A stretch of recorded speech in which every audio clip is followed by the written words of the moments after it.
दोस्तों, जब बात किसी हूण शासक या फिर किसी मंगोल शासक की होती है तब पुराने इतिहास का एक ऐसा चलचित्र सामने आने लगता है जिसे सोचकर ही रोंगटे खड़े हो जाते हैं।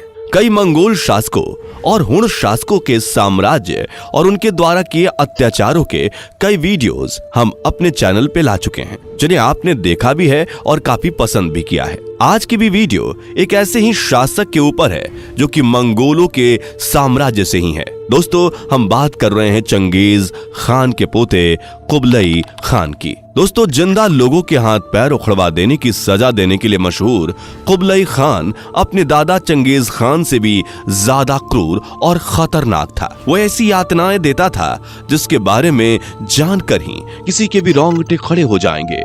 दोस्तों, चंगेज खान की मृत्यु के बाद मंगोलों की स्थिति मानो कुछ ऐसी हो गई थी जैसे कि उनकी रीढ़ की हड्डी ही टूट गई हो। चंगेज की मृत्यु के बाद उसके सारे दुश्मन जो कि चंगेज के डर से दबे बैठे थे, वो सभी एक बार फिर से सक्रिय हो गए थे और उन्होंने काफी मात्रा में मंगोलों से लूटपाट की। चंगेज खान की मृत्यु के बाद ही मंगोलों में आपस में ही स्त्रियों, जमीनों और जागीरों को लेकर झगड़ा होने लगा था, जिसका फायदा आसपास के कुछ राजाओं ने भरपूर उठाया था। और ये लड़ाई मंगोल के आसपास के इलाकों में रहने वाले कबीलों परिवारों में होती थी। इन सारे कबीलों को चंगेज खान ने जीता था और इन सभी कबीलों पर चंगेज खान की सल्तनत चलती थी। लेकिन चंगेज खान के मरते ही उसका डर भी मर गया था। लेकिन उसी समय करीब 13वीं शताब्दी के आसपास मंगोलों की अगली पीढ़ी अपने पूर्वजों की बहादुरी के किस्से सुनकर बड़ी हो रही थी। उसी में से एक नाम कुबलई खान का भी था, जिसका जन्म 1215 में हुआ था। कुबलई खान चंगेज खान के बेटे तोलुई और सोरगा घटनी बेकी नाम की एक महिला का चौथा और सबसे छोटा बेटा था। उसकी मां केरीड संघ की नेस्तोरियन ईसाई राजकुमारी थी। कुबलई खान और उसके भाइयों का पालन पोषण उनकी मां ने किया था, जो एक बुद्धिमान और सहिष्णु महिला थी।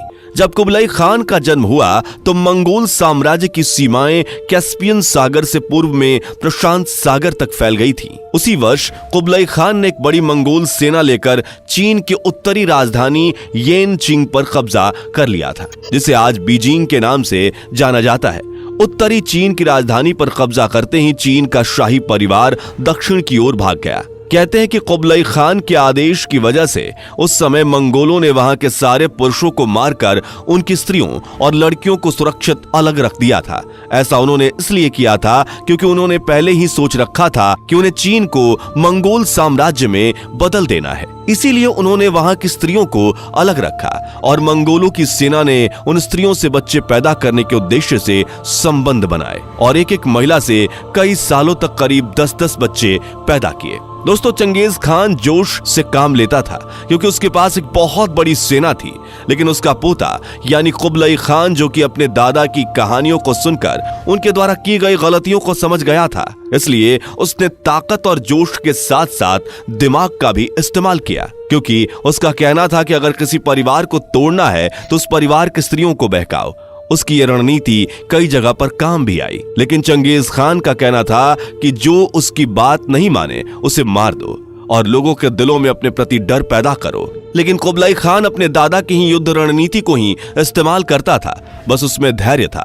और कुबलई खान ने अपने दादा चंगेज खान से प्रेरित होकर 1279 में ही दक्षिणी चीन पर आक्रमण किया और दक्षिणी चीन के सांग राजवंश पर विजय प्राप्त की। कुबलई खान की ये बहुत बड़ी जीत थी। दक्षिणी चीन पर जीत हासिल करने के बाद कुबलई खान का आत्मविश्वास 7वें आसमान पर था, क्योंकि वो पहला ऐसा मंगोल शासक था जिसने लगभग आधे से ज्यादा चीन पर अधिकार कर लिया था। लेकिन ऐसा नहीं था कि कुबलई खान ने 1279 से पहले कोई जीत हासिल नहीं की थी, बल्कि उसने 1241 में जब चंगेज खान के तीसरे और सबसे काबिल बेटे ओगोदोई खान की मृत्यु हो गई थी, तब कुबलई खान ने अपने बड़े भाई मोंगके को उत्तरी चीन का वायसराय यानी कि वाइस किंग घोषित कर दिया था। दोस्तों, ओगोदोई खान यूनान को जीतना चाहता था, लेकिन उसकी मृत्यु के चलते ये नहीं हो पाया। लेकिन 1252 में ही मंगोलों ने कुबलाई खान को यूनान पर हमला करने का आदेश दिया और कहा कि अगर तुम इस हमले के बाद युद्ध को जीत लेते हो तो तुम्हें सेना का प्रमुख बना दिया जाएगा और तुम्हें एक बड़ी सेना का नेतृत्व करने का मौका मिलेगा। कुबलाई खान ने इस हमले के लिए थोड़ा समय मांगा, क्योंकि कुबलाई खान का यह पहला बड़ा हमला होने वाला था। इससे पहले उसने छोटे छोटे कबीलों और राज्यों पर ही हमला किया था। एक काफी लंबा अंतराल लेने के बाद कुबलाई खान ने साल 1256 के करीब यूनान पर हमला किया और उसे जीत लिया। कहा जाता है कि कुबलाई खान ने जब यूनान पर हमला किया तो उस समय उसके अंदर चंगेज खान का रूप देखा जा सकता था। कहते हैं कि यूनानी सेना को उसने अकेले ही बुरी तरह से रौंद दिया था। यूनान की हार के बाद मोंगकी को और भी विश्वास हो गया था कि उसका भाई कुबलाई खान अब राज्यों की जिम्मेदारी लेने के योग्य हो गया था। दोनों भाई मिलकर राज्यों की सीमाओं का विस्तार कर रहे थे, लेकिन अचानक 1259 में मोंगके की एक युद्ध में चोट लगने की वजह से मृत्यु हो गई। मोंगके की मृत्यु ने कुबलाई खान को और ज्यादा खूंखार बना दिया था।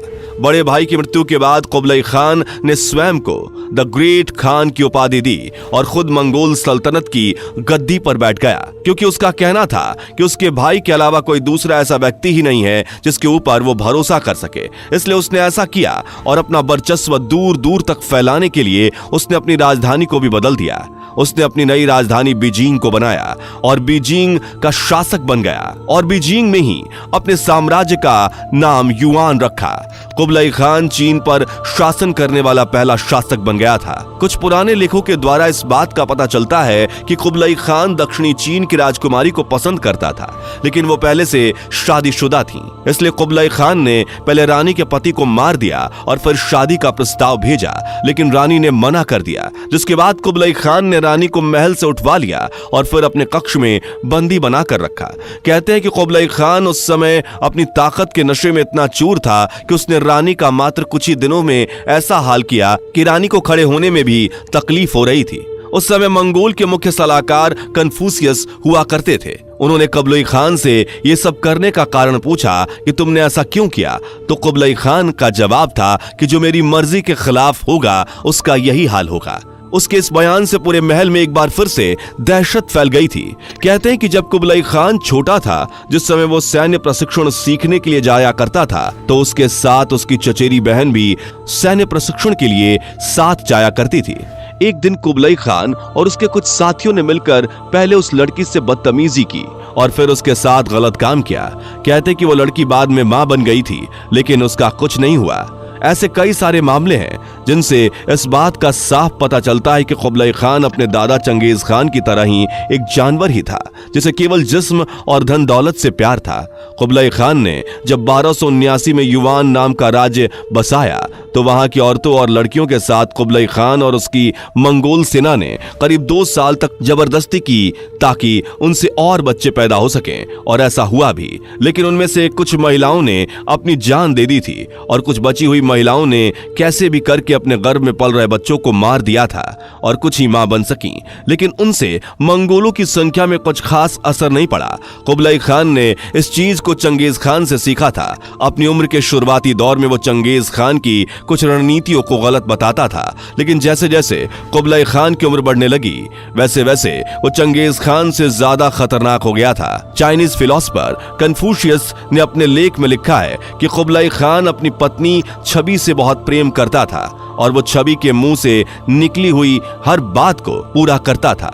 एक बार छवि ने कहा था कि उसे किसी गोरे इंसान का मांस खाना है, तो कुबलाई खान ने अपने खास दरबारी को ही मरवा दिया था, जो कि देखने में दूध की तरह गोरा था। वैसे दोस्तों, इतना सब जानने के बाद कुबलाई खान के बारे में आपकी क्या राय है, नीचे कमेंट करके जरूर बताएं। जाने से पहले वीडियो को लाइक शेयर जरूर करें और ऐसी ही वीडियोस के लिए चैनल को सब्सक्राइब करके बेल नोटिफिकेशन को भी जरूर ऑन कर लें। धन्यवाद।